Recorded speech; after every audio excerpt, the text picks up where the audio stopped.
have it up. It doesn't make any difference. So you know what? Fuck it. Fuck it. Yeah, word. I need mine. Because... There. Oh man, that's immaculate. One day I'll be as, oh no, but you know what? It does this for me. Yeah, it's That's all... not gonna work. One of these days I'll show you the whole kit and caboodle. And all will be good. Okay, well, actually, let me stop being silly about this. Okay. Well, then I won't move, but that's gonna be hard. Oh, it's okay. It's okay. It's the little squares anyway. All right, Slightly yeah. bigger if it's just two people. So, all right, there we go. Okay. Yeah. Okay, so there's all that. Oh, what the fuck was happening? Oh my god, what the Oh, hell? so you know what's fucking hilarious? What is hilarious?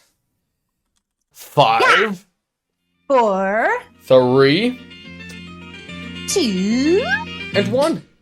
1. Hello world is a song that we're singing. Come on, get happy. Ladies and gentlemen, mesdames, messieurs, bienvenue, welcome to the Happy Hour. Welcome back, Happy Hour listeners. Let me make sure the resolution is set up straight in my recording since I just thought to do that. My name's David Auger. I'm at MetalDave02 on Twitter.com, joined as always by Veronica. Yeah. I'm at CHILE_pepper on Twitter and Mastodon and Tribal Social and Post. Oh yes, I am also on Post as I'm liking it the best. the original moniker, Metal Dave. I got it. Yeah. I'm not Metal Dave 1, 2, 0, 1, 0, 2, nothing. On Post, yeah. I am Metal Dave. It's I an signed up interesting... to all that shit right away so that I could get my name. Oh yeah, no, it's I finally got accepted. It's kind of funny because I checked my waiting list time at one point and it said, you are first in line. I was like, wow. It's kind of funny. But Post, for those that are not in on the social media digs, is an alternative social media that's sort of kind of like Twitter, but it kind of feels like you're kind of running a blog that everyone can see.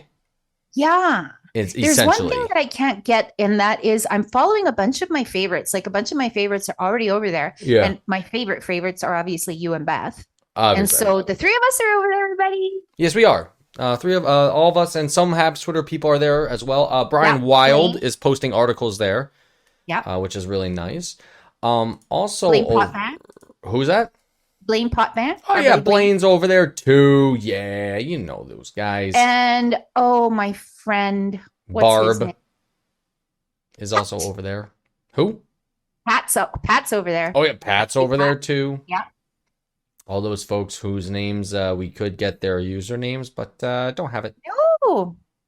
Oh, If you don't know Pat, I'm sorry, that's your problem. Yeah. I just And realized something you should correct. I missed that announcement. Oh well, okay. Which one? Oh, the one about David Savard, because I was wondering about him. What? Oh, this is like from last week though. He's on like injured reserve, so that's too bad. Yeah. Kind of weird how That he hasn't sucks. been playing and the Habs been doing worse. Because he blocks all the fucking shots. Yeah, he does. And he's paying for it too.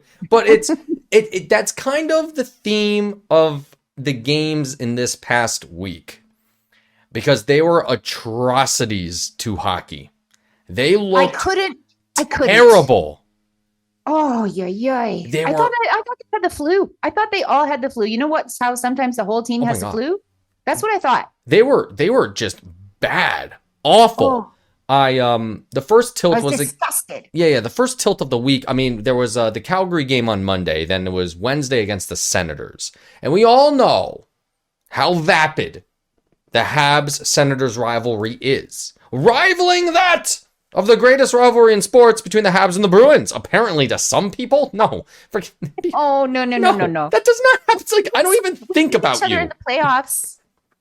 Yeah. When we have I mean, much it was more like than we've ever met with the Leafs. But when we meet the Leafs, we beat them. well, when the last time that the Habs met the Senators, the worst enemy that the Habs had during that series was themselves. Andrew Markov scored on Carey Price twice in that series, I think. Oh my God. That Remember was those deflections? Hey, oh. God. Was that the hamburger run for the Sens? It might have been. Because I believe that was the conference final run for the Habs that eventually led to the first phase of Carey Price's downfall. Ugh, what a fucking... Yeah, like somewhere around 08. We weren't somewhere even a like podcast then. that. No. we Nobody were knew not. what a podcast was. Yeah, seriously, at least not in sports. Oh yeah, And that's nobody, such... like, having a podcast also in those nascent days must have been so laborious. For me, it's still easy. I just come here and like talk. Really? One of these days, you're going to come to my apartment and see I have a room dedicated to this. Dave does all the work. Because I can't. I have the equipment. That's what it is. Yeah. I have all the stuff. And the brains. The know-how.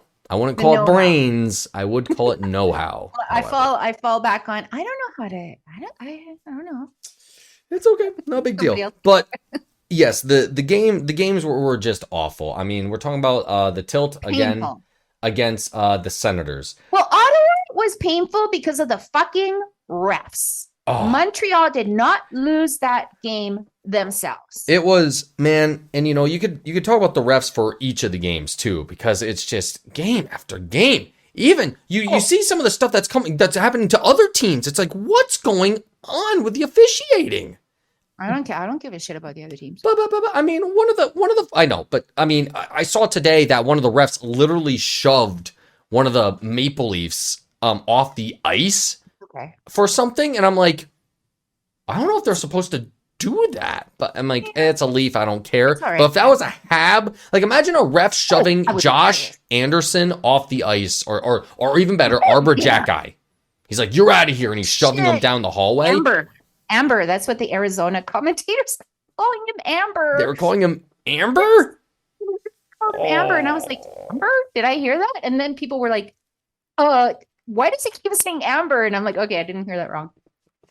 They were actually pretty good. I actually kind of liked those guys. They were pretty Nah, kind the of. Arizona guys were cool. Yeah. Yeah. Actually, I don't think I listened to that commentary, but that was another game too that happened. A very weird Oh, yeah. Sorry. game Jumping with a ahead. mullet, with the mullet stadium, I guess you'll call it. Anyways, we'll get to that. Habs, Seemed Senators. like a cool rink. at Seemed like it'd be home. a lot of fun. It's an embarrassment of epic proportions. There's no other way to Go. I'd go if I lived in Arizona. I'd go every weekend. skin that cat. Cost like $15 or whatever. So, Habs Senators, again, yeah, game rife with power plays. The Senators had 7 power plays. And it started getting into the conversations even before this week that the Habs got to stay out of the box. And they just keep going into the box, apparently, you know? So, Mm-hmm. there Well, it is.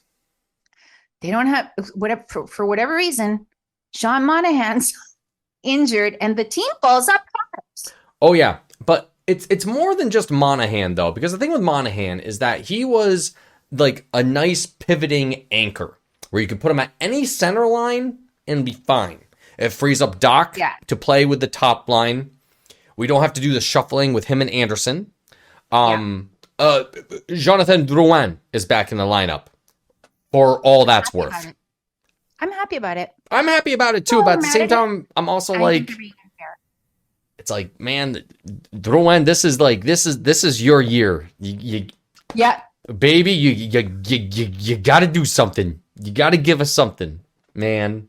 Jesus. I have not been unhappy with his play. A few people gave him shit for not keeping it in the zone at the very end of the.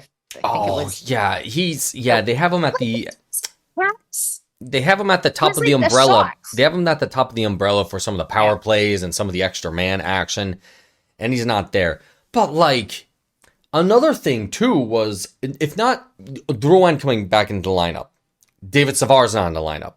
And a lot of people hate on David Savard. I do Nope, not. I don't care. They're No. silly. We need him. We need him. We need Edmondson, and we need Mike Matheson. And I've been on the Savard, Edmondson, Matheson train since the season started. Unfortunately, I'm getting off of the Matheson train for I myself. noticed that Because he doesn't get it yet.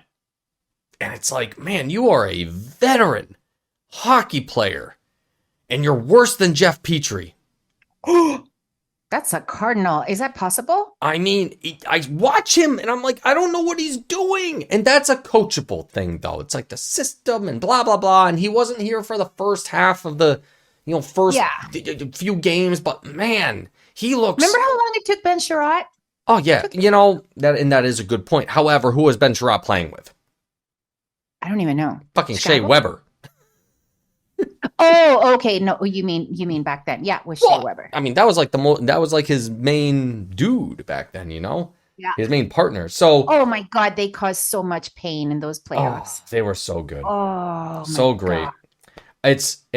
I think we're finally seeing what everyone was expecting the Habs to be.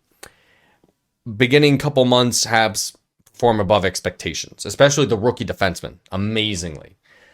Take out Savard, take out Matheson. Edmondson, you throw him in every once in a while with whomever you can put him with.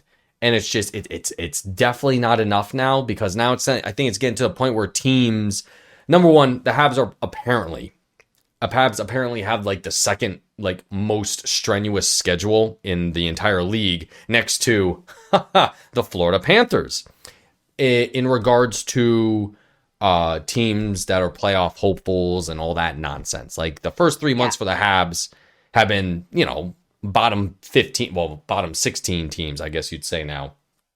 Whereas now we're going to be going up against like the upper echelon of talent. Bring it on. Oh yeah, bring it on. Although I do not want to see a repeat of that effort.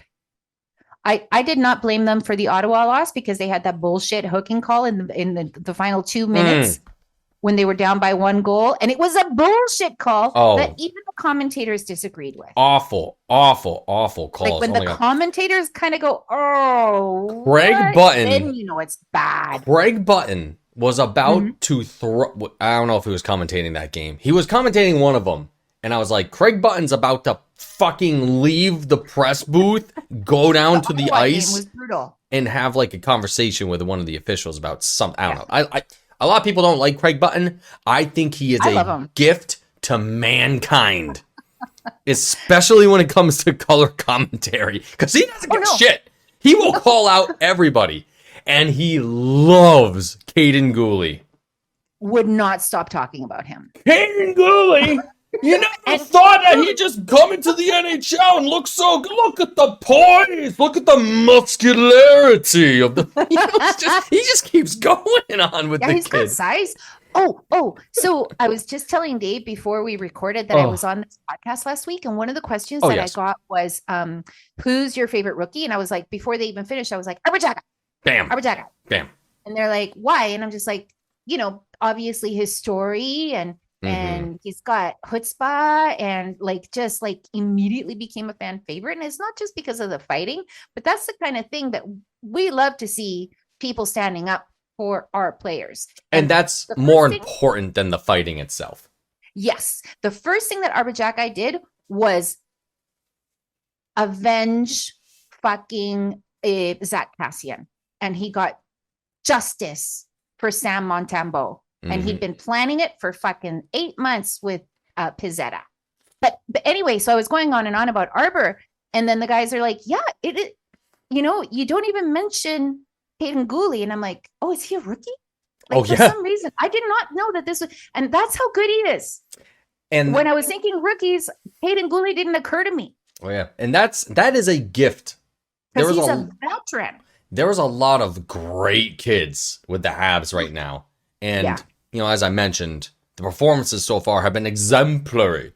But finally, the unsustainable crew may be winning. That always say, Nick Suzuki's stats are unsustainable. Cole Caulfield's stats are unsustainable, etc. The Habs winning is unsustainable.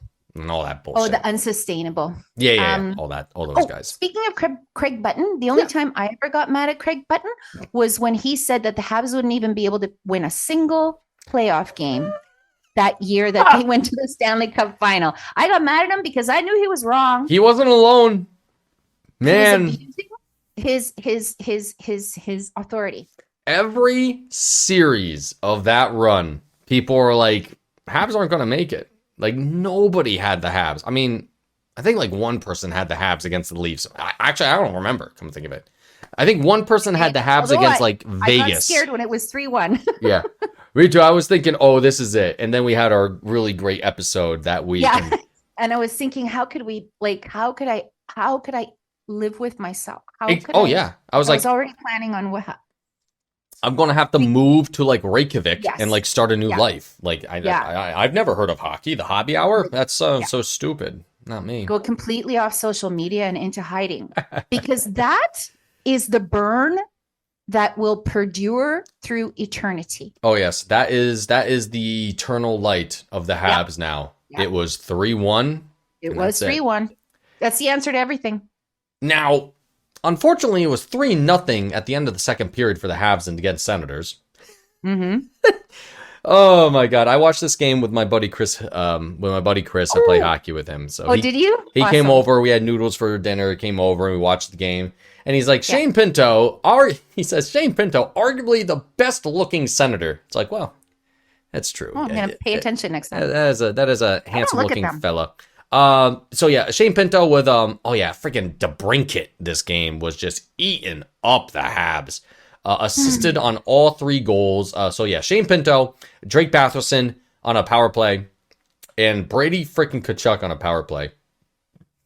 3-0 going into the third. Shock. But then it was Kirby Doc at the 12. Wait, am I stupid? At the 8-minute mark of the third. Evans and Slavkovsky with apples, and then Christian Dvorak making himself known at the 13-minute mark with Suzuki and Dadonov, who's actually starting to come alive. But as you said, the comeback was not meant to be.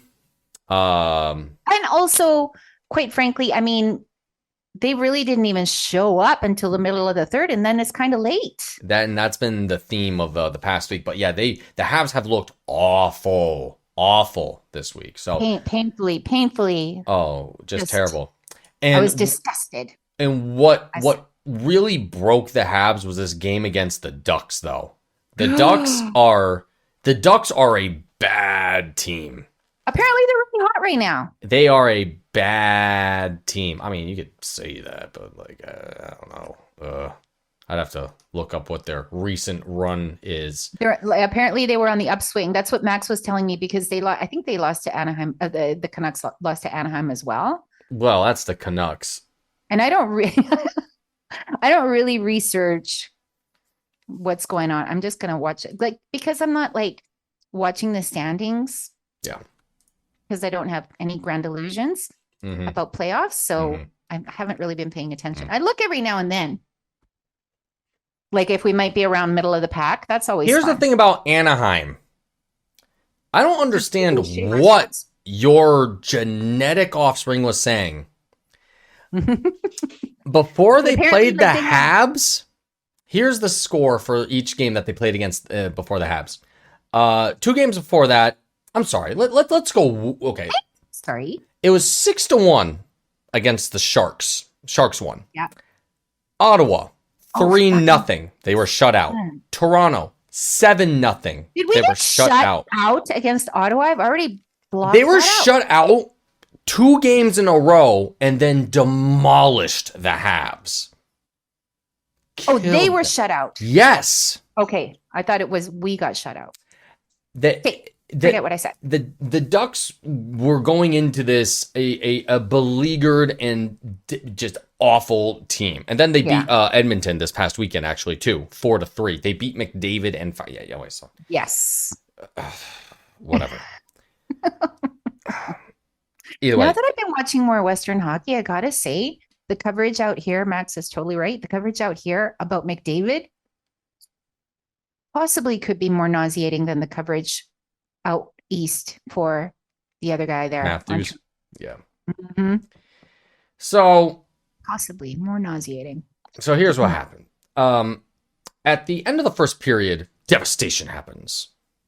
Ducks get a power play goal at 17:28 by Troy Terry. Then John Klingberg scores 18 seconds later, makes it 2-0 Oh yeah, fuck. to go into the second period. However, Second period, nothing happens. Then the third period, everything happens. Power play goal by Cole Caulfield. A power play goal, which is another thing that, man, I think right now it's like 1 in 27 is the recent stretch of the power play. And that was the one, I think, perhaps. And then 3 minutes later, Cole Caulfield again Yes, that's right. scores 2 at home, ties it up 2-2. Hey, the Habs have a chance against the Ducks. And then it just went completely to shit, apparently. Oh, I think they got 2 empty netters at the end there. But Klingberg makes it 3-2. And then in the last 2 minutes, Adam Henrique and Frank Vatrano makes it 5-2. And the Habs fall in awful fashion to the Ducks. That was a bad game.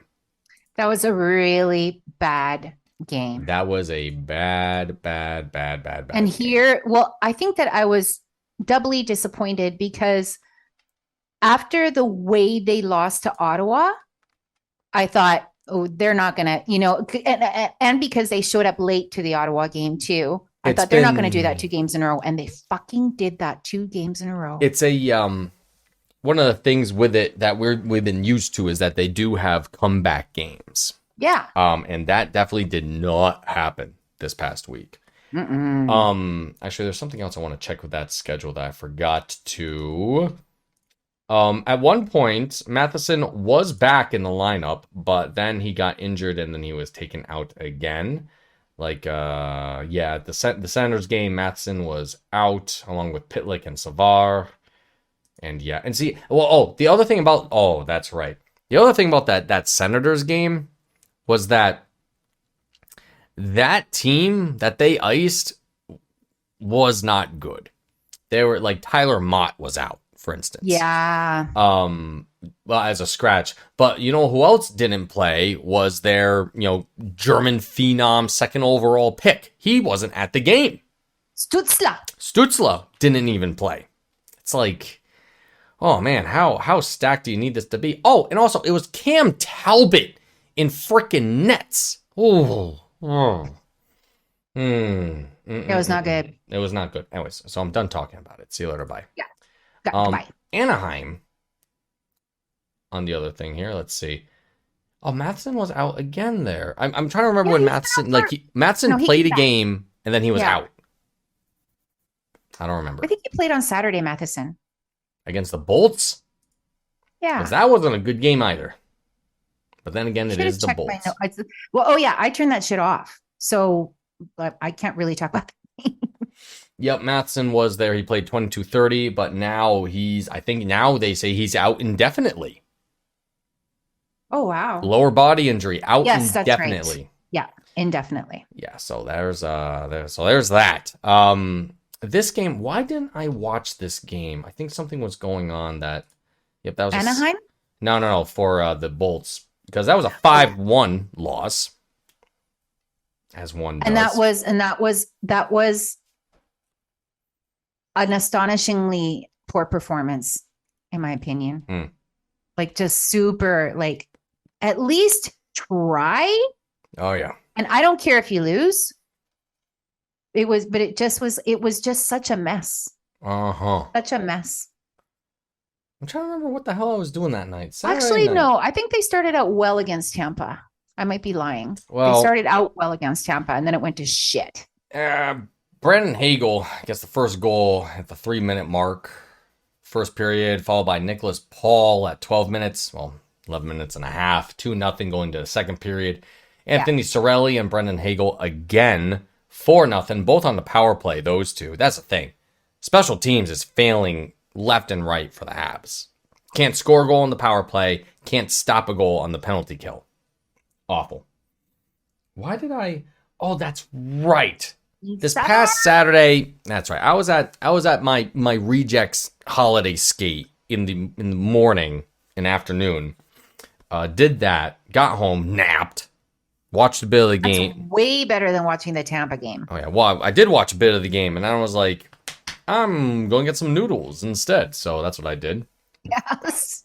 Suzuki makes it 4-1 for Montreal. Scores 16 seconds into the third period. Then frickin' Nikita Kucherov, asshole, scores, makes it bastard. 5-1 Son of a Bolts. bitch. And the Habs lose. We're doing a pretty good job of bringing back son of a bitch, I think. That son of a bitch. Son of a Oh my God. bitch. And then, don't you know, the game against Arizona, which was a little better than some of the performances last week. But I mean, at the same time, it's like you're against Arizona. And Yeah. Cole Caulfield, first minute of the second period, pots it. Good for him. Thank God. However, Nick Schmaltz replies not even a minute later, makes it a tie game. Then Christian Dvorak at the 4:30 mark, 2-1. And then, of course, it becomes then it's Matthias McKelly. Or Machelli, I don't know. Makes it 2-2, and that's all in the second period. Third period, nothing happens. Go to OT, and then, God damn I it. think it's McKelly. What's that? I think it's McKelly. Is it McKelly? Okay. Yeah, because if it's a CH sound, it's just a C Mm. or two C's. Mm. My boyfriend's Italian. Okay. He's got two C's in his Gotcha. last name. Okay. Yeah, Gotcha. yeah, Okay. yeah, Like macaroni. No, No, Not not like all like macaroni. macaroni. nothing at all. Like fettuccine, two C's. McKelly would be the CH is like a K sound. That typing sound is me Googling macaroni. Macaroni has one C. It's not One C. masharoni. Okay, gonna put that away. So it would be McKelly. It should So be. Mike Hoffman 100% reads Twitter every day. He likes the insults too. He It's fucking funny. he absolutely reads Twitter Oh, because as much as people hate him, man, does he get some love him. clutch goals every once in a while, especially here. Hoffman from Doc and Edmondson were the second squad, I guess you could say for the 3-on-3. Shit, I forgot. It was probably Suzuki Caulfield and I forget who else was Yeah. out there with them at the time. Oh, Gooley for the overtime. Oh. What are we talking about? Yeah, easily. Oh, yeah, easily Gooley. Yeah, Yeah. absolutely, because that kid can skate like the wind. Man, Um, you know who can skate like the wind? Oh, that's right. Very special shout out for this game with our very own Richard. Anthony Richard. Called up from the Laval Rocket. I didn't realize that he was the AHL's leading goal scorer. Well, he's not afraid to go to the fucking net. I'll tell No. you that. And he's not afraid to fucking skate either. Ooh, just like like the wind. I was like, oh my god, he's like he can like skate that kid. So good for him. And it's kind of funny too because he started out on the fourth line with Evans or whoever the fourth line. Actually, with Drouin was centering that, but Marty kept moving him up the lineup. You Yeah. know, and eventually I think he was playing with. Ooh, he loves to play hockey. That guy. Oh, Holy yeah. shit. Yeah, so he can stick around for a while. I'm sure Yeah. we'll see a goal from him soon. And Oh, what yeah, a he's gonna- treat for Habs fans to have another Richard on the team. It's been a long time. Yeah. I can't think of like the last time they've had that, honestly. Henri was. Ooh, I want Or- to say 60s. Oh yeah, I mean, I'm even trying to think like rookies or prospects or anything like that. It's kind of rare. No, But, no, I um, would remember. I would think if it was somebody who at least had a cup of coffee in the NHL, I would remember. Yeah, Richard had 10 minutes of ice time.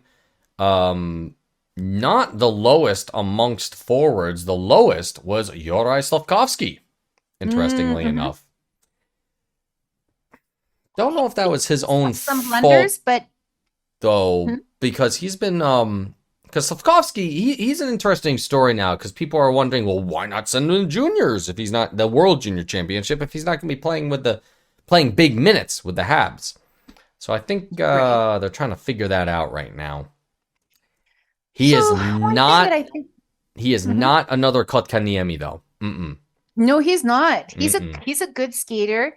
He he's 18, but he's comfortable in Oh. his size. Oh my God! And See, that's the he makes whole thing. mistakes, but I don't see him losing any kind of confidence or playing No. Without confidence, you mean, like afraid to make mistakes and all that? He's not. No. He'll make a Absolutely. mistake and then he just picks himself up and fucking keeps going. And the best coach to have for that is Martin St. Louis. Holy Yeah. shit. Every presser. You know what's funny, actually? Again, something else comes to mind about that. He called out the refs before the game against Ottawa. Yeah. After the game against Ottawa. Are you sure? I think it Yes. was before Ottawa. I remember Was it- tweeting about it. It was after the Ottawa game.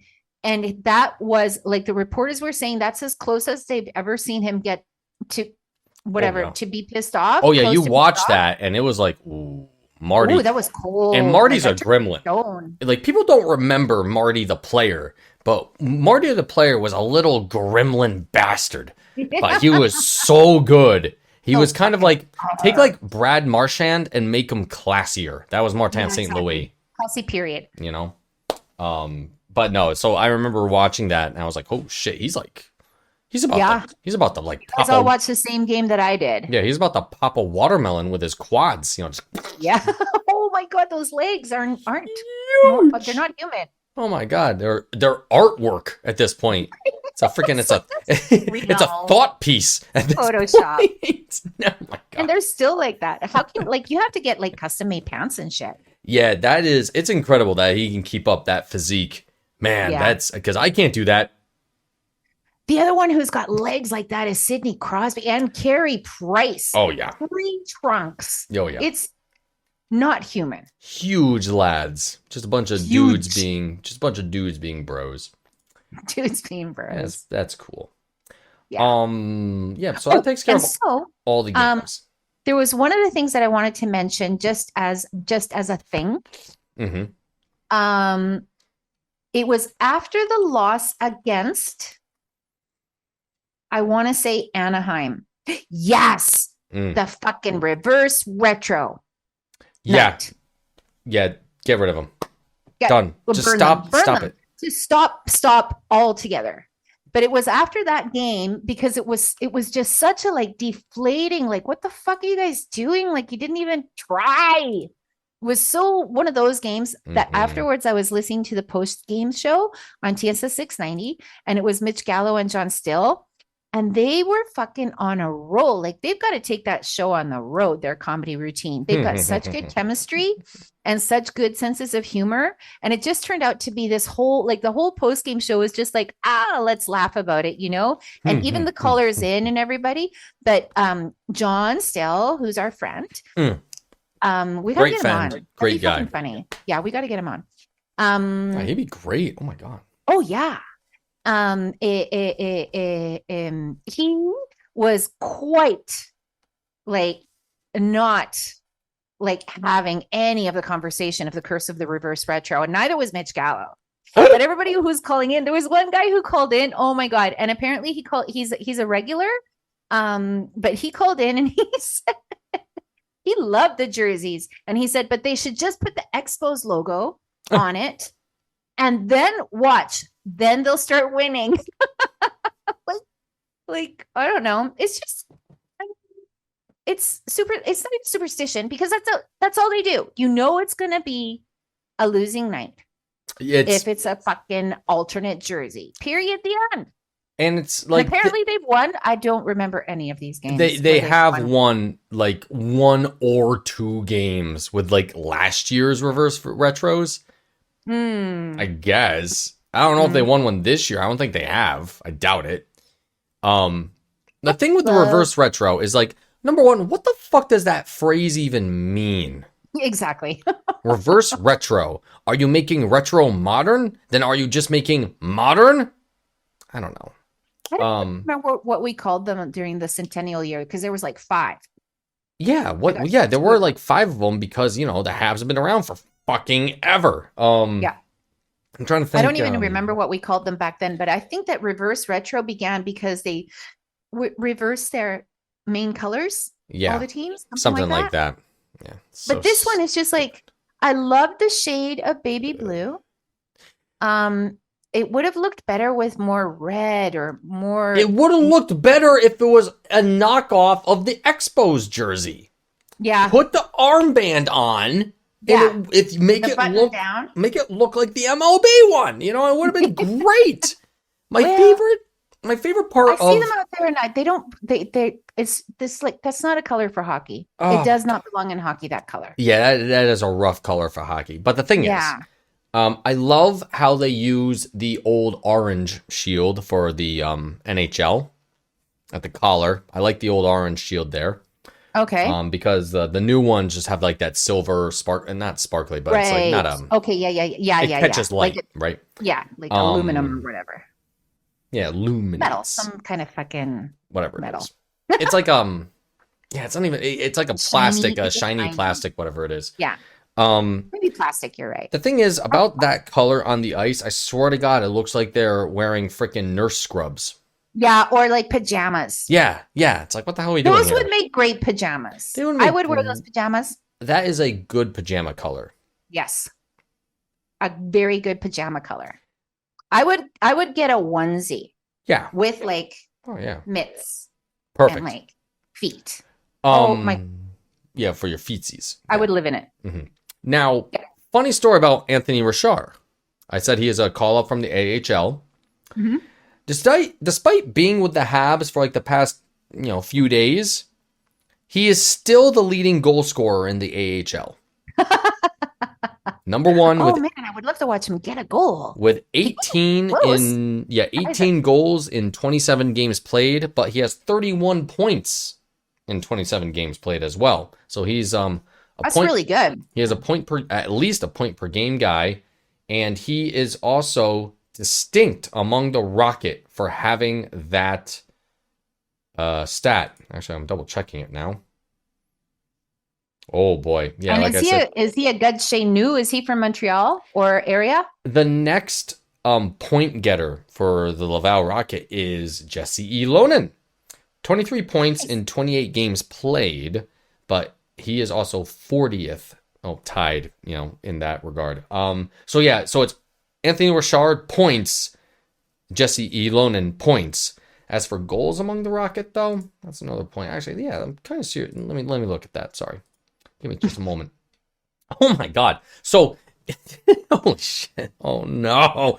So What? So Anthony Richard again, 18 goals in 27 games. The next most for the Laval Rocket is Raphael Harvey Pinard, 9 goals in 28 games. So he has double the goals of the next guy on that team. Yeah, And Nice. the Laval Rocket have been terrible. they're not a great team. Objectively bad. And the only reason that they are respectable is probably Anthony Richard. And the Habs just yoinked him up. Well, I'm glad that they gave him the chance. So is he from the area? Because I didn't no, they were fucking playing in Arizona, weren't they? Oh yeah, he's from Trois-Rivières. He's from Trois-Rivières. Yeah, yep. He was born there in 1996. Well, I hope Marty sees fit to include him in a game at the Bell Center when they get back home. I really hope so His too. family, are you kidding me?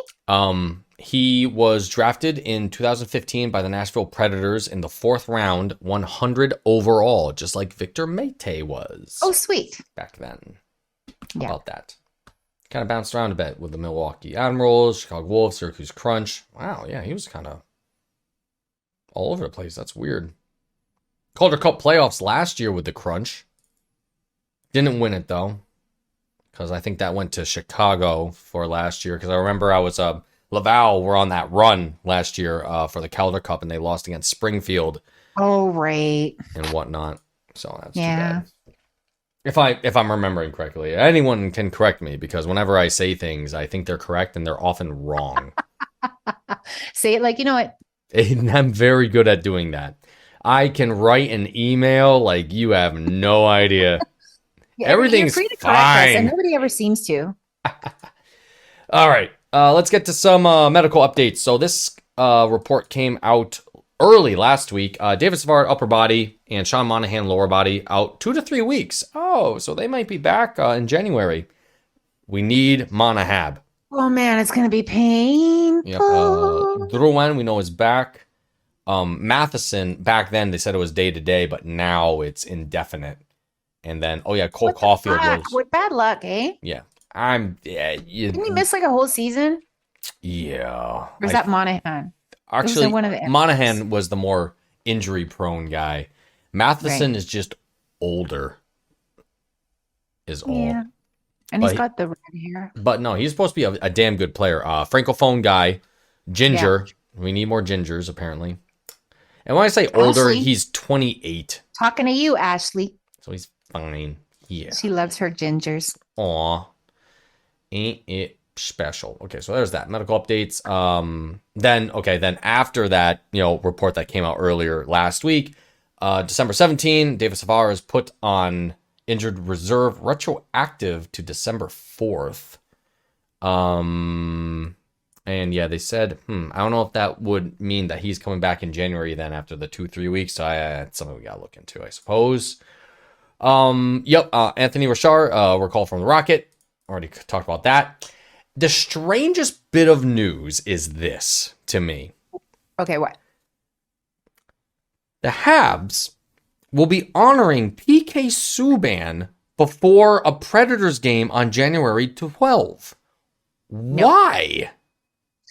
I don't get it. I do not understand why. I should rephrase.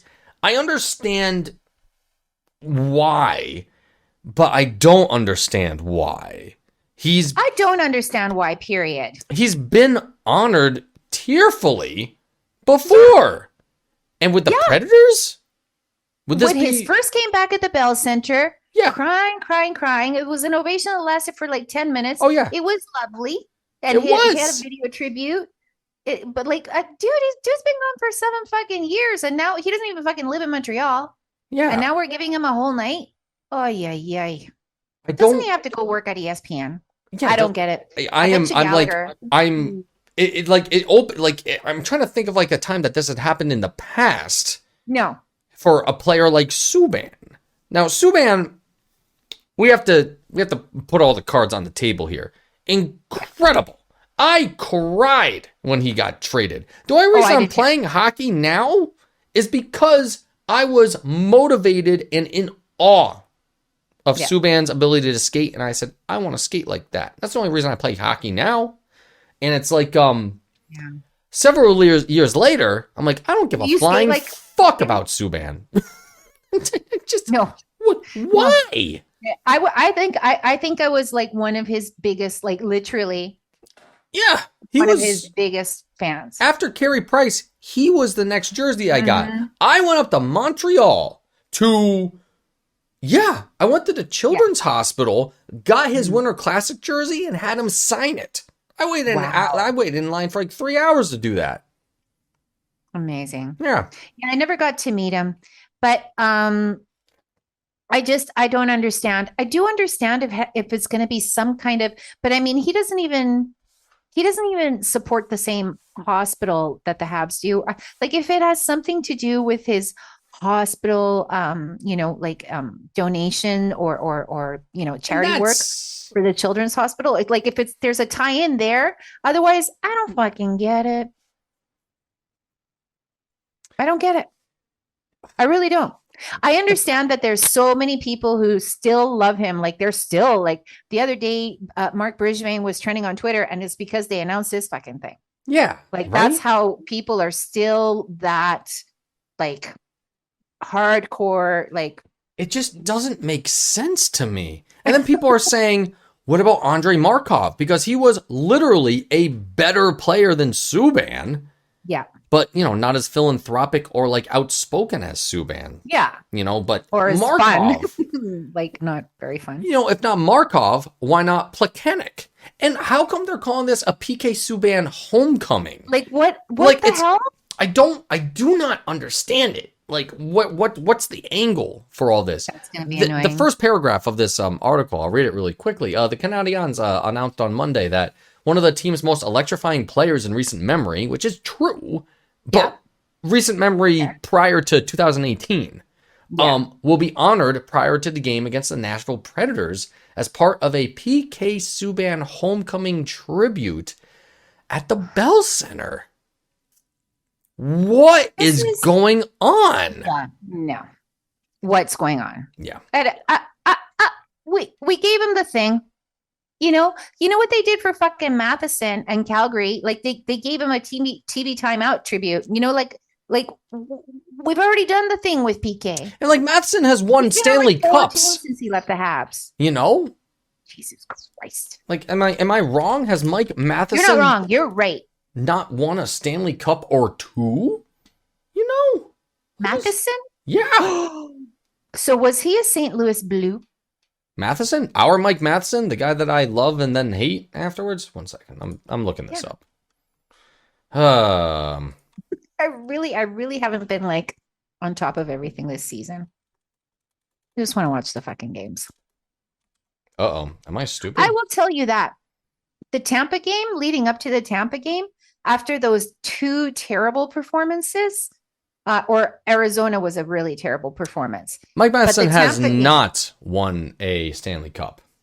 I thought Jake he Allen. did. Oh, it was Jake Allen that I was thinking of. Oh, he's been okay. See, I thought Matheson was with the Panthers for like with the Penguins for like a long time. Definitely not the No. case. He was a long time Florida Panther. Oh, see, that's where, okay, I thought he was Okay. with the Penguins for the Cup wins, so I fucked that Right. up. That's my bad. Penguin Panther. Yeah, that's what I was thinking. Like leading up to the game, to the Tampa game on Saturday night, I was like, I'm not reading anything. I'm not listening to anything. I'm not reading any articles. I just want to sit down and watch those guys prove to me that they are not that team from the last 2 games. And then the Tampa game was just, Oh, it was terrible. I believe that it was after that. It could have been after that game, maybe after the Ottawa game. No, I can't remember that Nick Suzuki said that shit to Arpin. About the power play? Oh yeah, if the And I was like, captain- oh my God, Alex Burrows, we hardly knew ye. Like I thought for sure that would be the death knell. Yeah. But Oh, nope. yeah. See, and that's the other part of it. But this whole thing with Subban blows my mind. I'm not done talking about it. I can't, okay, let's keep. And I talking. mentioned months ago that I was like, I don't want to talk about PK Subban anymore. Apparently, Montreal does. Jeff And, like, Molson. why are you doing that anyway? For a fucking ex-player, I don't get it. Jeff Molson, we are thrilled to welcome PK back to his first NHL home this January, said Jeff Molson. We look forward to giving our fans a chance to celebrate his career and the impact he had and continues to have on the Montreal community, whether it's kids on local minor hockey teams choosing to wear number 76, or the number of fans we see on any given night at the Bell Center who still proudly wear the Subban jerseys. You don't have to go far to understand the influence PK had on the popularity of the sport in Quebec. And this brings back an old story where apparently Molson himself went into the contract negotiations to give PK that huge contract that he did at the time. Yeah. And then, he was Ray traded. Ferraro swears by that story. Wow. Yeah, I like Ray. I do too. Meaning I would take that without salt. I would eat that as is. That sounds, if Ray swears by it, all right, gotcha. And, and even in my circles in Montreal, people are like, yeah, that definitely happened. So more credit to that. Subban, who announced his retirement in September via Instagram, made his mark both on and off the ice during his 7 seasons in Montreal. In 434 games played, that's less than fucking Ken Dryden. He was with the Bulldogs though for a season or 2. Yeah, but Bulldogs. Yeah. Yeah. I mean, God bless him, but damn. Actually, Ken Dryden. Dryden Hamilton. NHL career. I made a bold claim. Okay, I'm sorry. Ken Dryden only played 397 games, while Subban played 434. I'm sorry. Right. He racked up 63 goals and 278 points, adding another 38 points in 55 career playoff games as a Hab. Yeah. Notable. Great playoff player. Beyond Oh, the walls yeah. of the Bell Center, the 2003 Norris Trophy You love winner, it. half season, impact within the community through the PK Subban Foundation, and with the Montreal Children's Hospital in particular, helped cement his undeniable legacy in the city. Man, yeah, I get it, but man, I don't get it.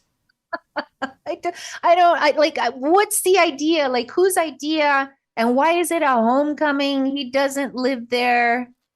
He doesn't live there. He took the ESPN job because he probably likes living in the States.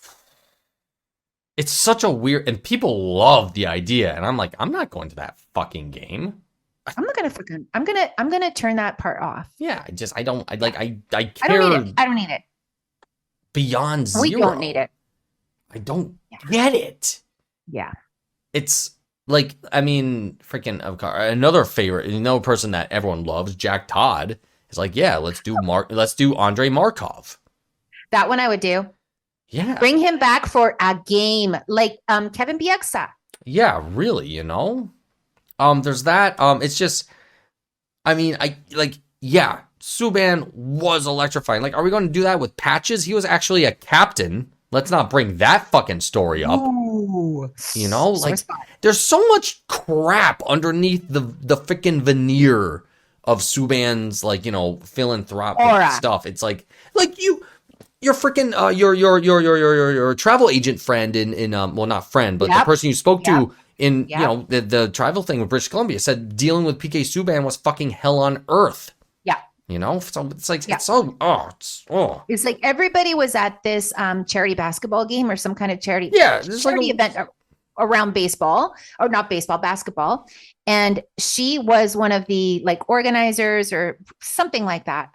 He showed up late, didn't talk to anybody, didn't sign anything, left before the game, and she was just like, no, thank you, because then you get people like, say, Carey Price or Brendan Gallagher or whatever. They'll stay there with the kids, or Shea Weber. I've seen them do it, stay there with the kids and whatever. No, PK came surrounded by entourage. Nobody could get close to him, left before the game.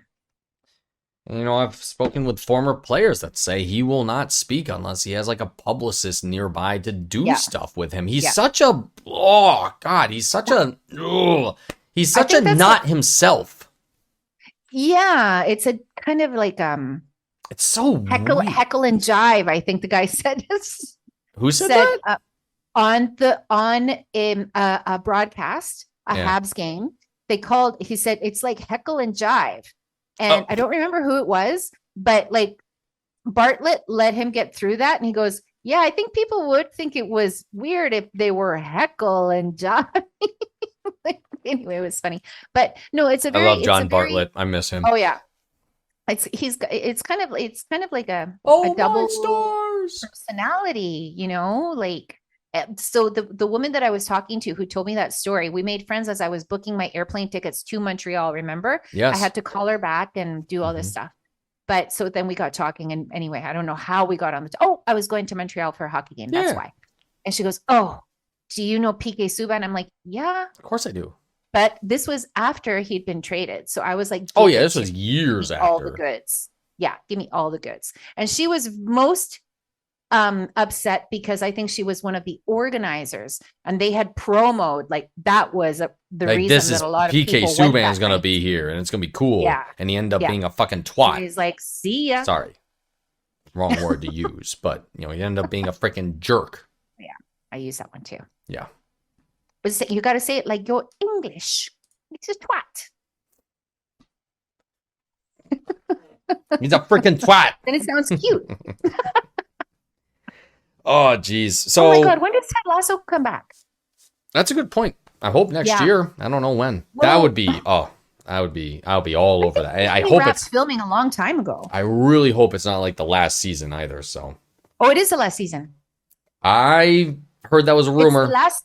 Ooh. Yeah, I heard that came out. That was the first thing that came out. Oh, it's the last season. But then I think somebody walked that back. So I hope. I saw a really funny interview. I think they were on 60 Minutes. Sudeikis, coach, nice, and their third pal, who's one of the creators and the writers. Okay, and he's not on screen. Mm-hmm. Oh, that was so funny. They enjoy each other so much, these guys. And it was that was a 60 Minutes interview. But I recall from that one that they said it was the last one. Oh, is that Maybe it's okay. not true. I hope it's not true. That would I be hope great. I hope it's not true too, because that would make me sad. Oh boy, the Habs are up against Colorado tomorrow. Mm-hmm. That's going to Tomorrow, be Wednesday. a game. Oh, that's going to be a game. And yeah, the Habs are away. Yup, until January. They come back January 5 against the New York Rangers, who are on the up and up. But that's a while out yet. Yeah. So yep, Colorado and Dallas to fill up the week. Then they have oh yeah. I'm like, oh wow, they have the next weekend off. It's Christmas. Ah. Christmas. The time is here. Oh, Come on, get a beer. It's all good. So that's nice. New Year's Eve game against the Capitals. That was I keep forgetting who they're playing on New Year's Eve. yeah, then they got New Year's Day. And then hockey juniors. I don't know. Oh what to yeah, do the about World Junior Championships. Apparently know. Shane Wright is eating up the competition in that.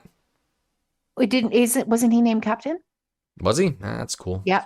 Good Yeah. for him. That's cool. I That's saw he was fine. trending one day, and that was why. Yep, he scored against the Habs, so now he can have his moment in the sun. Yeah. And then no, whatever. Too bad, so sad. Bye.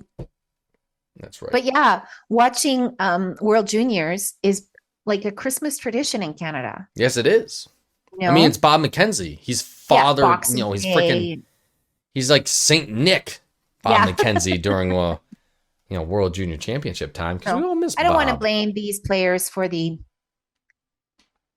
awful players that preceded them. So Oh yes, that is still ongoing, and it Important. gets. There was a Oh, new yeah. chairwoman named as well, so I mean they're doing something to this, I guess. Mhm. It's just chair.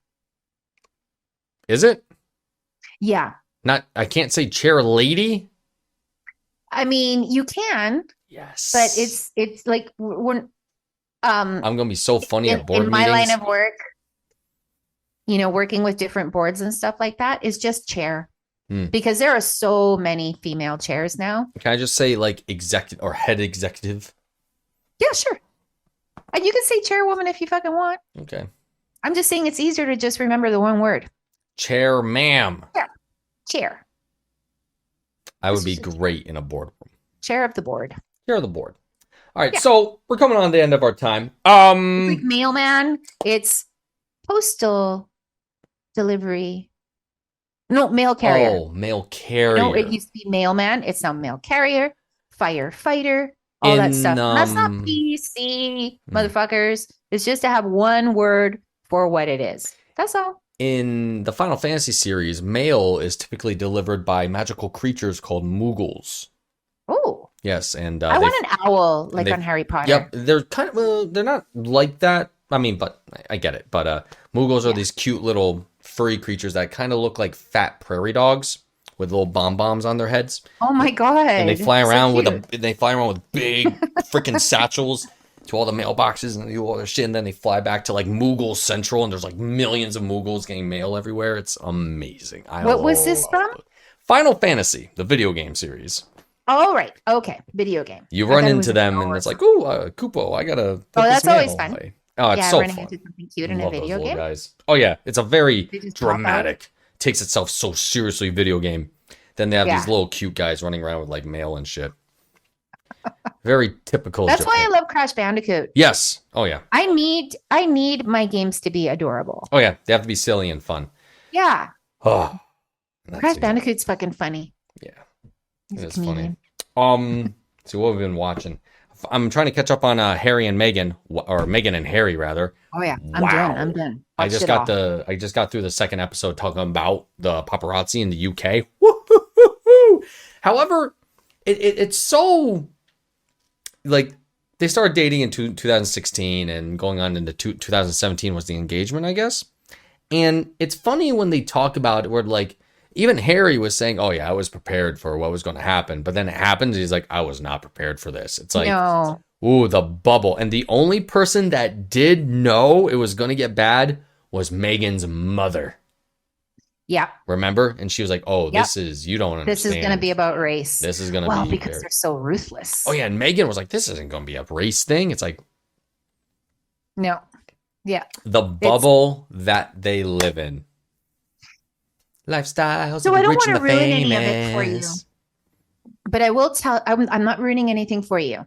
But I will say that the third episode, so the last episode of the first half of the series, I think that's the one where they do kind of a deep dive into the history of the monarchy as nice. it relates to slavery and as it relates to, just lots of different things that is just like, wow, how can anybody like this family, dude?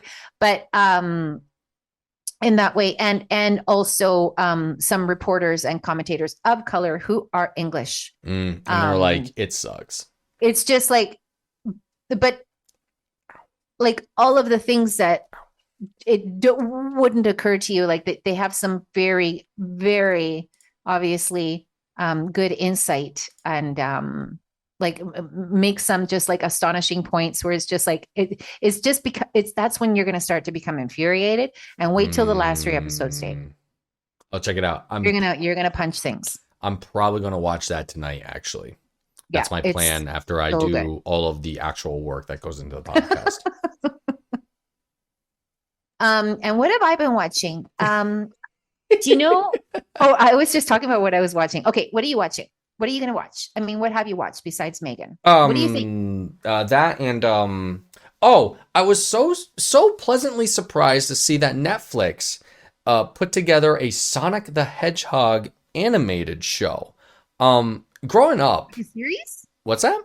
Like a series? Like a computer animated series of Sonic the Hedgehog fighting Dr. Robotnik and trying to save nature from the clutches of industrialization, which is what Sonic the Hedgehog is about, actually. It's heavy. It is. All these cute games have some pretty deep connotations. But no, it's totally, catered to young kids. But growing up, I remember watching Sonic on, this might not be familiar to our Canadian viewers and listeners. USA Network was kind of like the birthplace of WB, the WWWB, and that's where the Animaniacs. Oh, we get the WB. That's where like Animaniacs came out of and whatnot. Yeah. And so USA kind of had like morning cartoons for kids, and one of the cartoons was a Sonic the Hedgehog cartoon. I was like, "Fuck yeah, let's go, Tails!" Like, cool. Up, over, and gone. Let's go. So there was also like a more serious like anime series for Sonic the Hedgehog that came out of Japan. That was like really, this is taking it very seriously now. So That's cool. been a long time since there's been like a new animated Sonic thing, and I saw it on Netflix, and I was like, oh shit. So I watched like the first episode or two, and I was like, this is so well done to what the old, like, you say you walk into a bar back in the day and they would have an arcade, right? Sometimes bars had arcades, and they'd have a Sonic the Hedgehog machine. The show is like watching that game. Because you remember you jump on something that pops and like a little creature flies out or something like that. Like it has that in it. Has the whole thing with the rings, and like Sonic runs into a spike and all these rings scatter all over the place. He's like, oh no. And they were so smart about the whole game mechanic of it. Yeah. It's very charming. I do like it. And I've been watching that a bit as well. Well, that sounds cool. Yeah. It's like hour-long episodes too. I was like, what the fuck? It's kind of weird for kids. So, yeah. I mean, thank God for parents don't have to watch the kid for an hour. But that's what I've been watching. Right. You know what I came across, and I started watching it. I'd never seen it before, but I love the actress who's in it, and that's Christine Baranski. Okay. I absolutely love her. Okay. She's in this series called The Good Fight, and I think it's on its last season now. So I just started from season 1. It's on Paramount Plus, and just started watching it. And the thing that's interesting about this series, Dave, is it gives me a lot of flashbacks of horrible anxiety. First episode of the series is her sitting there aghast watching the inauguration of the former guy in I 2017. remember this now. They're talking about this. The Good I Fight. had no idea. The Good Fight is the sequel series of The Good Wife, which, Yes. and both of these are legal dramas Yes. and whatnot. And I remember actually, I was watching something random one day, Yeah. and Good Wife, Good Fight was coming on, and I was like, I don't know anything about these shows. I'm just listening to it in the background, and they're saying, oh yeah, we had to rewrite our entire season because so and so was elected, and I was like, oh my god. So all that stuff happened. So and the acting in it, the acting and the casting is just sublime. It is Mm. so good. It is so good. Like anyway, I can't remember the name of the actor, the lead, the male lead, kind of like the head partner at the law firm or whatever. He's been in a lot of Spike Lee movies. Oh, no kidding. What's his name? Anyway, he is the fucking best. He is so, it's like just watching him act is so, it's kind of like, it's almost like a privilege. Like he's so wonderful. Ooh, Stephen anyway- Lang is in this. I like him. Yeah. Yeah. And so they go through and they go through and they cover shit real time. Like they're not living in an alternate universe.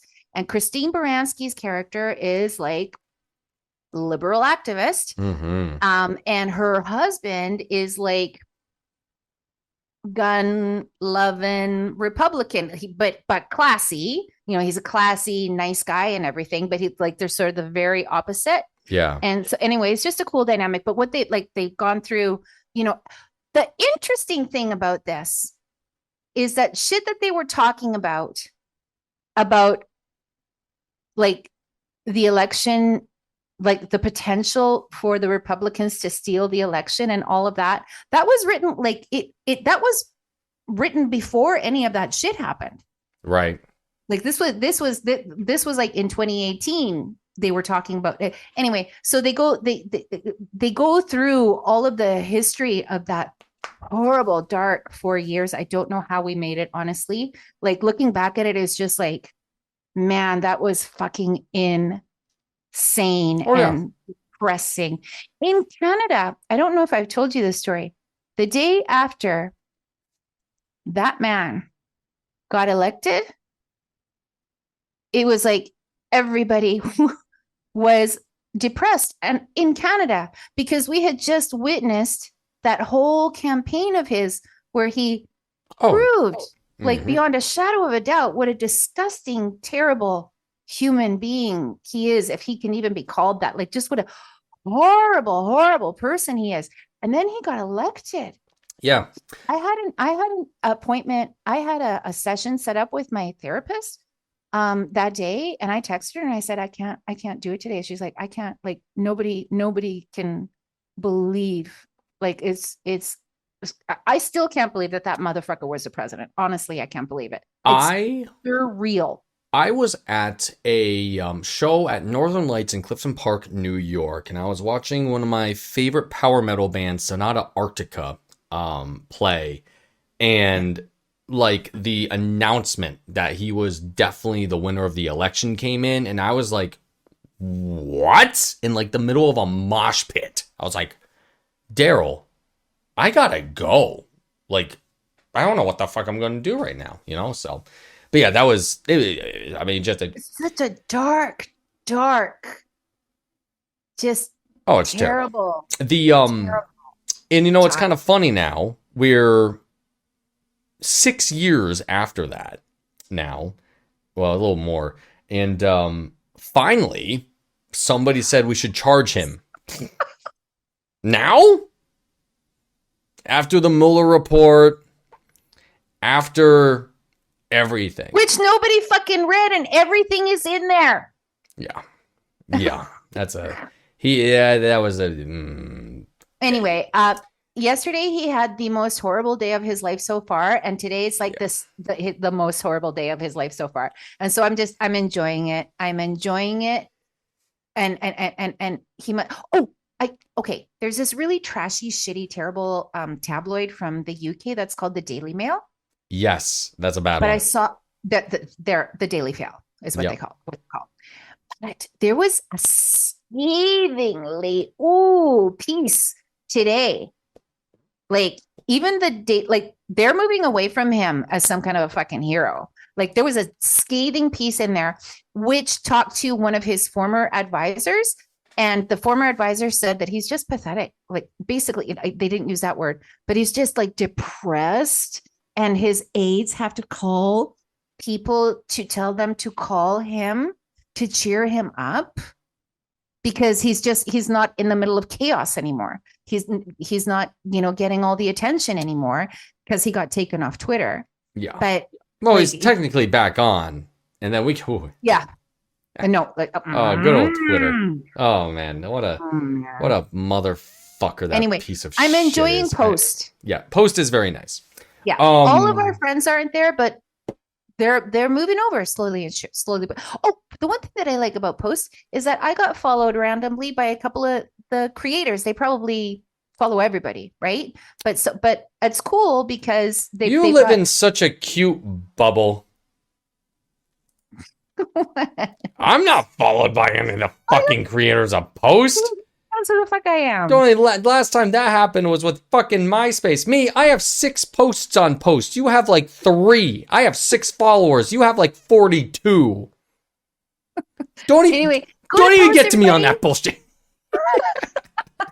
But it's cool because they post like helpful hints and like this is what we've updated today and that kind of cool shit. But I don't really It's get it. interesting to see how they're handling it right now because there's no Yeah. app for Post, by the way, too. No, It's all it's all web based, beta. and that's it's interesting to see how they're figuring that out. I was considering, I was like, if they need like programmer, I can do that type of shit, especially if it's web based. Maybe. Oh yeah, get in early. That's man. but that's a lot of. Oh my god, that's like. But there I'm is, gonna be working 48 hours a day. So it's going to be a big undertaking. Oh yeah.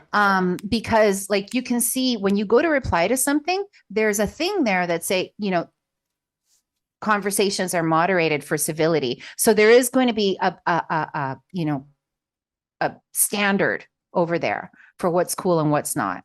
And that's going to get out of hand in a bit. And they were talking about it with the security aspect of it, because what they were saying is that people have been building means of like destabilizing social media by posting whatever the hell they want whenever the hell they want to. They've been working on that stuff for a decade and a half since social media is what it is today. And Post is like, we don't know how to defend against that. So any security people that want to do that, that'd be awesome. Yeah. Super. Well, like I say, get in early. That could be a really cool. Yeah. Because I mean, if it is indeed a place where these assholes can't jump in and troll and be cruel and what all that I'm to fucking speak on racist. I know what you mean. To speak on the tech end of it, as soon as I saw that there was an AWS position open for it, that's when I got a little I don't like that. So AWS is Amazon web service. Yeah, something like that. It's probably just Amazon Web Services. And it's a big thing. It's a colossal thing. And it is kind of a cool thing that Amazon does do, but it is through Amazon. So it's kind of like Post. It's to kind of put it into let me try to put the tech side of it down. Post is built sort of kind of on a engine like WordPress. It's as if they went to Post, as if the guys in Post said, we need something to build this on, then they took WordPress. That's sort of kind of how AWS works in very down things, because you can do a lot of shit through AWS. Yeah. My basic. My beer league hockey team's website is on AWS. Yeah. And it's too much. Like it's almost a pain in the ass to update it because of all the tech that you can do, and very nit-gritty things happen. Whereas opposed to Google Sites, like the happyhour.com is built on, I never have to think about that website. Like I don't have to do anything. Don't have to worry about security, fucking blah, blah, blahs. I don't have to worry about, Google takes care of that. AWS, you have to do everything. So, I remember I had a blog on WordPress and it was a fucking nightmare, man. And I remember, and I was just thinking like, oh, they need an AWS person. I'm like, that guy's life is going to be hell, especially if he's going to be like, oh yeah, we host our entire social media site on AWS. Why would you ever do that? Build your own infrastructure. And that's a whole they're not a whole other thing. They're not getting 2003 Facebook money. They're not getting 2005 Twitter money, from investors that are like, oh, social media money. They're not doing that stuff anymore. What I like about it for now is it's ad free. Oh, and that's another thing. They're not making money. No. It's so weird logging on to it because I'm like, because it's so clean. This is it. This is the entire website. But this is just for now. But it's the beta version, right? The whole tipping service that they have in it is actually kind of an interesting content moderator. I didn't really look at that. What is that? So you see how you have like a tip balance of like 50 bits or points, 50. Whatever they call it. Yeah. You essentially have 50 cents, like penny cents, right? Yeah. You can buy more. And what you can do is that you can tip people on posts if you want. Like here's 5 points for 5. Here's a nickel for whatever you posted. People that actually make content, people like Brian Wild, journalists, people like content creators for various things. Yeah. They can restrict their content and be like, hey, here's my opening post, blah, blah, blah. This is what I'm working on. I see. This half of the post is protected if you give me like 10 points and then you can read it. So... And Post was saying... How do you convert those into cash? Yeah, exactly. And Post was saying that this is like... They think that this is better for users. Because what do users hate? Fucking subscriptions. I don't want to subscribe to The Athletic. I want to subscribe to this one writer and just tip him whatever thing that interests me that he writes about. You know what I mean? Yeah. So you pay a quarter or something to read a post and done. That's it. You don't have to pay like $10 a month or something. So it's Substack is good for that too. There's a lot of interesting people posting over there. Yeah. So and an interesting thing is that the first time I saw a system like that was on webcam services. Oh. So you would pay money to get like points and you tip girls on webcam. Let's make it into a journalist thing instead. Well, but what I don't get is, okay, I have 50 cents and so I can tip people, but what does that mean? You can just, say... what is that? If somebody tips me, what do I do with that? I just throw it away? You just have I say I give you 5 cents for saying Elon Musk sucks on post. Well, now you have 55 points that you could use for whatever the hell you want. And people... So it has no tangible value. It's just like... It does. I think you can withdraw it at some point, I hope. Because if you don't, that'd be so weird. Because otherwise, it's a weird... What's the point? Okay, I get it. Because you can buy the points and be like, okay, I'm going to put in $1. Yes. I'm going to have 100 points to use. And then you go from there. Gotcha. Okay. Yeah, I didn't really look into that. I haven't been very active there, but as people keep moving over there, it's kind of fun to just sort of build. There's not a real hockey community over there yet. No. Well, it's funny too, because like you said that you didn't really look into it. I read the post, I read the first paragraph of the post and I was like, this is like a porn website. It's like, this is exactly what they do on like webcam, like girls do and whatnot. I was like, this is exactly what they do. I don't know this system. This is not unfamiliar to me. God bless them, everyone. Of course. So this is our last next podcast before Christmas. Yes, that is right. And we should start doing that. So, yes. Happy Hanukkah, by the way. Yeah, it's night 3. It is night 3 of the Hanukkah, so the Jewing is becoming more Jew-ish, I guess, however it works for you folks. So yeah. Merry Christmas, because we'll be recording again maybe the day after Christmas, I guess. Depending on how the schedule falls. So the day after Christmas, so that's Boxing Day. Caps usually play that day. We can use. Actually, no, they're off until the 28th, so they have a long weekend. So we can record again next Tuesday. Easy. Sounds great. Awesome. Awesome. I'm I into just get my hair's in my face. I just play That's why I wear my with That's why I it. wear so my it- toque. Also because my hair looks like ass today. It Freaking, looks great. I freaking know this is a greasy mess. It's terrible. Mon chapeau est terrible. All right, that's it. Oily. Thank you. Oily. Oh, it is. I'm leaving it. It's fine. Yeah. Thank you all for listening. Have yourself a Thank good you. night. Merry Christmas. Merry Happy Christmas. Hanukkah. Oh, little town of beef and ham. Bye Have bye. a safe and happy holiday season. Mm-hmm. Look up.